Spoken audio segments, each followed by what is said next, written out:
Hey everyone, my name is Beverly, and I'm gonna be talking about a few things about a few medical conditions I am dealing with. I have a lot of friends and family that would like to understand what's happening, and I want to share it. And I feel like me making this video will be helpful for me, for my mental health, and also just anyone that's in my family. Maybe they can understand what's happening as well. This is Thor. He's a love bug and wants attention right now, of course.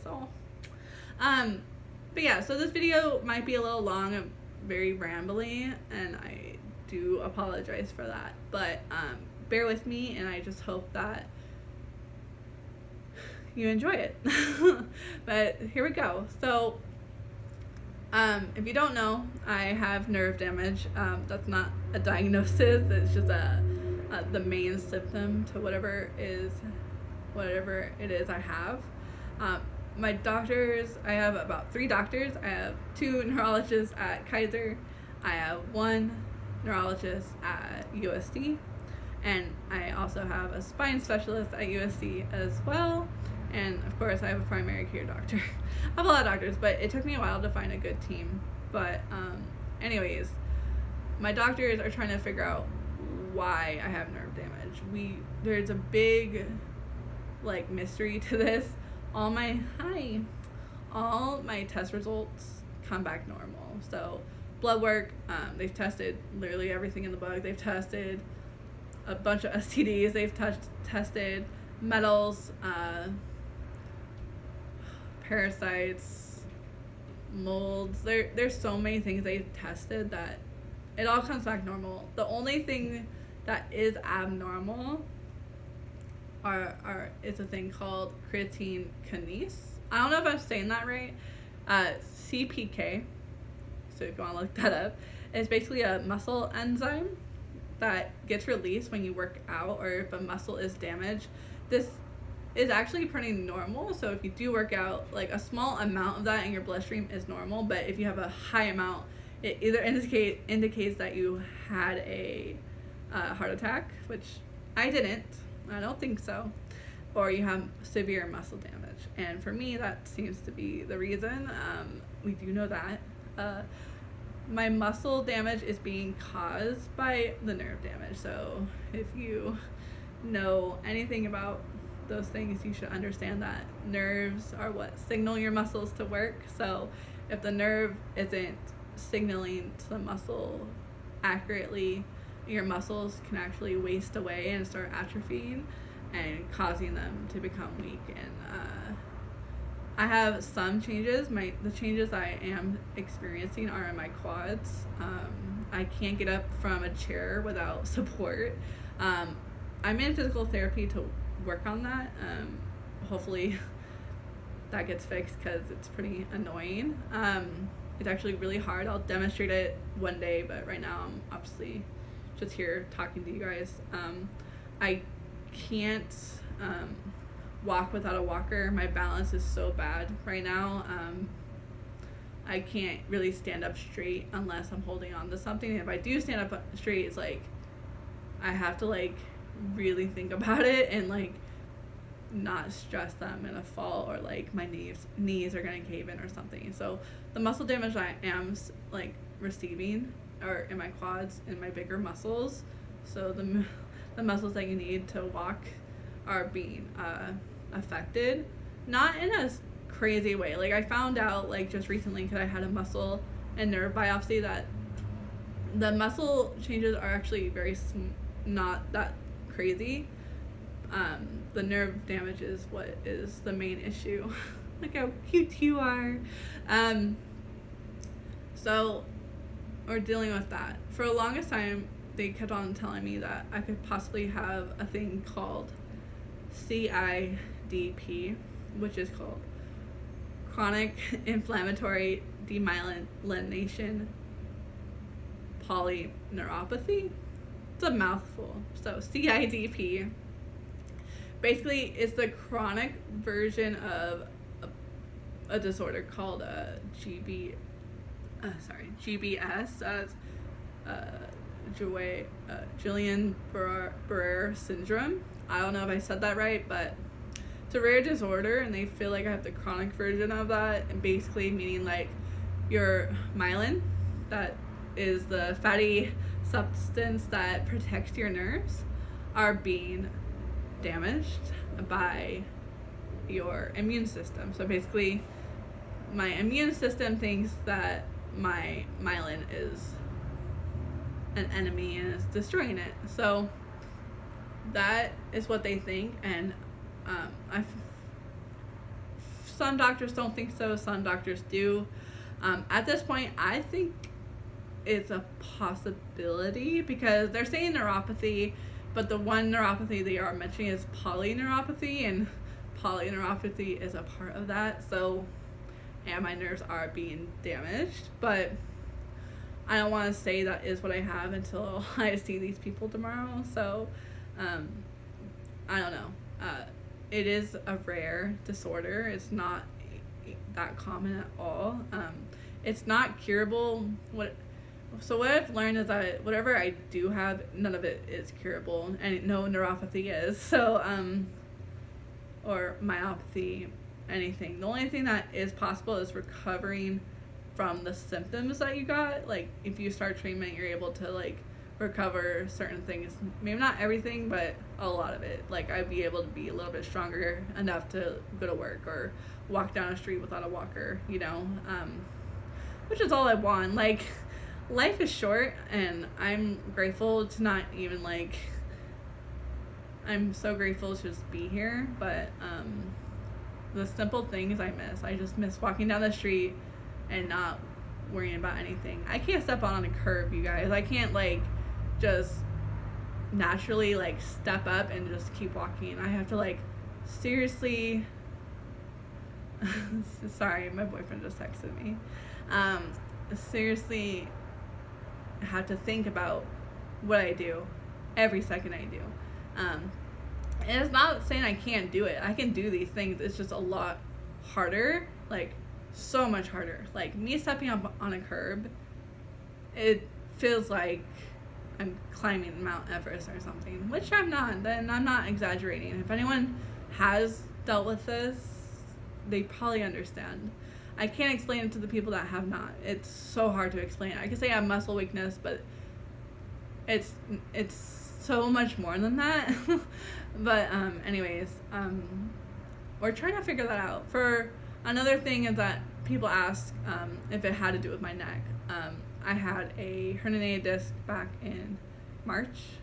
I had surgery for it. We believe that it's not connected.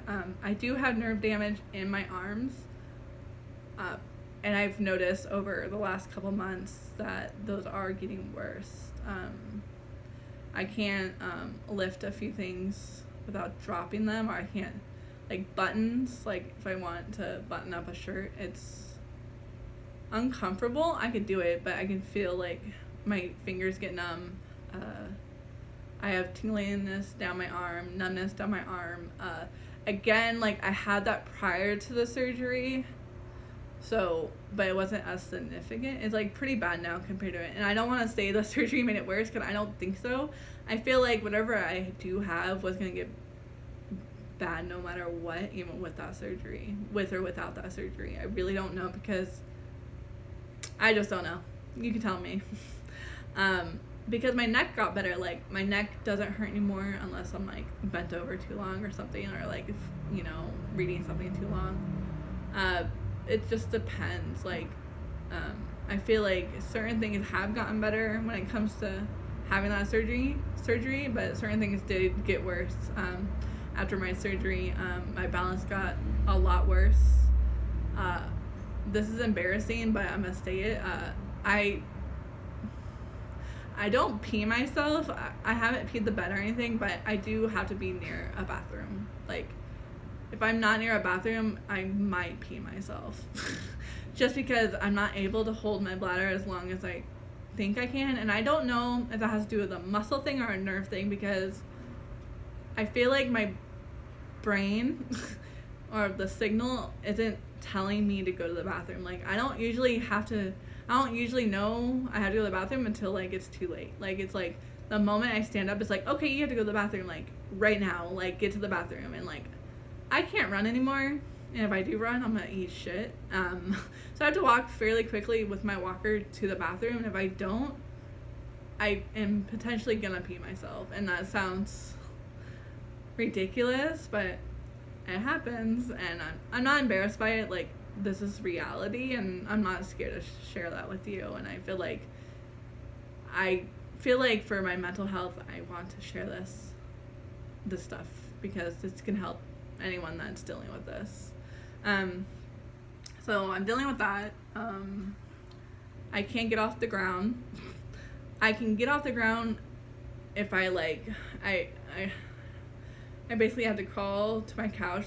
My couch is right here, and there's like a table. If I put like both my arms and like I can hoist myself up, I can get up, but I can't just get up without nothing. Like I can't just get up, you know.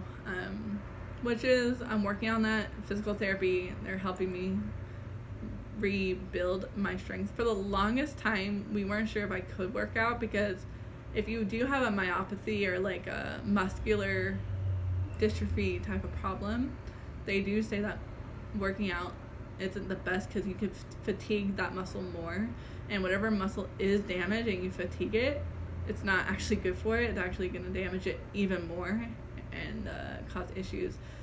You can still work out, you're just not supposed to work out as hard as you're used to, but we did find out through a muscle biopsy that it's not my muscle, it's my nerves. So they're actually like, work out as much as you can, keep your nerves stimulated as possible, which thank God, because I do like working out. I may not look like I like to work out, but I like to stay active and do things. So it's nice to know that I'm able to do that. So I'm back in physical therapy, and they're really working hard on me to fixing a few things. And I don't care if I'm like the strongest person. I just want my functionality back. I want to be able to, like I said, step on a curb and not like freak out that I'm gonna fall, or I want to walk down the street and like know that I'm gonna be okay and not fall because of my balance. You know, just simple things.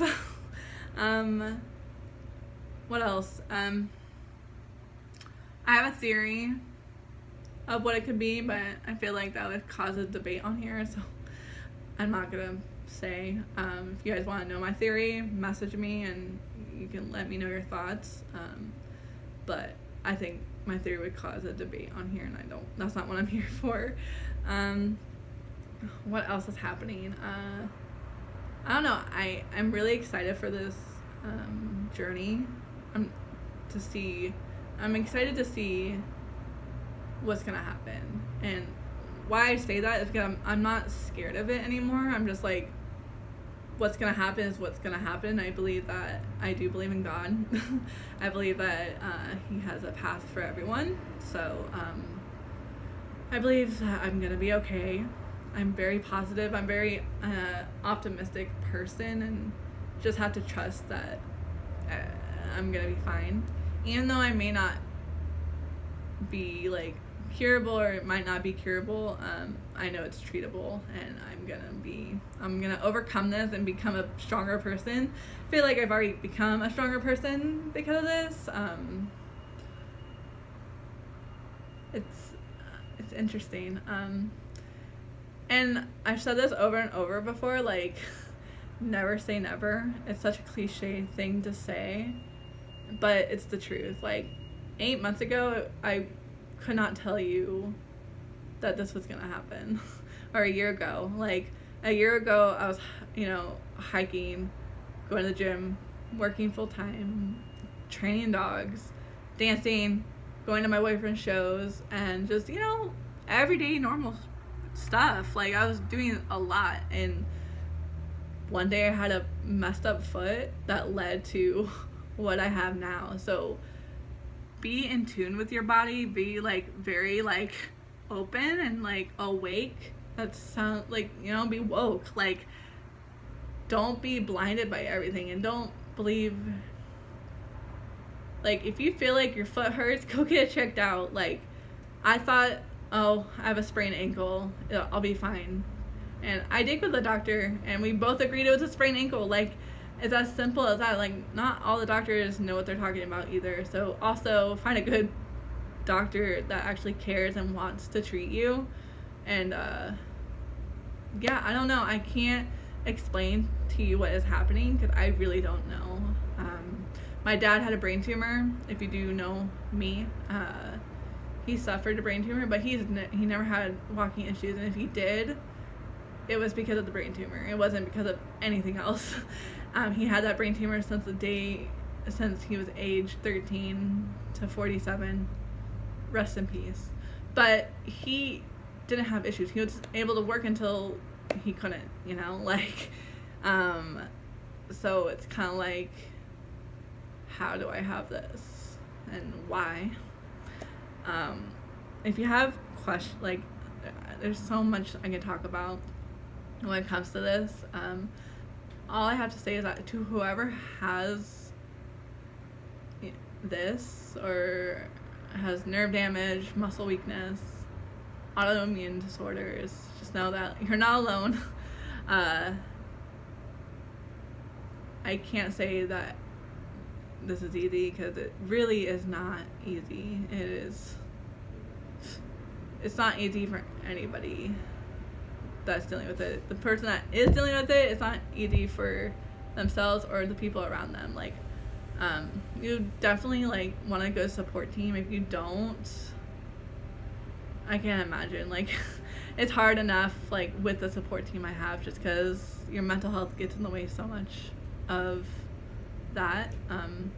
But my boyfriend, if you're watching, you're amazing. He's been very helpful, and it's not easy taking care of someone else, especially when that person is me. I'm a very stubborn person. I'm not the easiest one to get along with, but he's amazing and is helpful and have good friends. I found out I don't have a lot of good friends. A lot of my friends have either don't know how to talk to me anymore or don't want to confront what I have, which is messed up because I'm the one who has it. They don't. So it just really opens up your eyes to reality. Not gonna cry, but anyways, so it really opens your mind to like, wow, you're cool, you're not cool, you know who is really there for you and who really isn't there for you, which is so sad. You would feel like if your friends are your friends, they'll be there for you no matter what, but I don't know. Diseases, sickness scares people, and I understand that, but I feel like your true friends would stick around, you know? Anyways, that's another story. I hope that I answered some questions. I don't think this video is in order whatsoever. If I actually told everything, this video would be like an hour long, and my phone for some reason doesn't have that much storage on it. So I do plan on making more videos about certain symptoms I have. Hopefully once I know a diagnosis, I will make a video about that as well. And yeah, thank you guys for watching, and I just hope that everything works out in the end, and I just know that a positive mind is a powerful mind, so just keep that in your head and just always know to stay strong. So yeah, bye.